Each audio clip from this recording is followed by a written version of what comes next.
What's up guys, it's I Hate Cars. It's going to be a quick video on a Dodge Ram van with a bad blower motor resistor. If your blower motor is only blowing in high or not blowing at all, here's your resistor right here. Go ahead and pop your hood. It's over here to the left. You have one clip, one electrical clip. Pull that plug out. You're going to have two bolts right here. It's 8mm. We'll go ahead and pull those out. Here's the part number for that blower motor resistor. Alright, once you have those two 8mm out, go ahead and grab it. You're going to wiggle it out to the left and pull it out.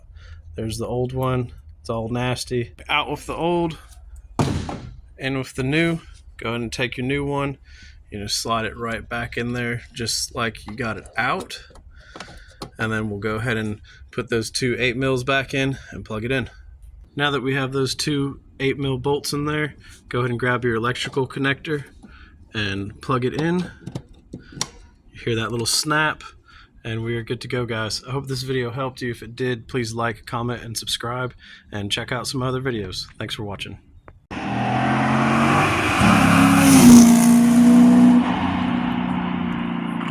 Take care now. Bye-bye then.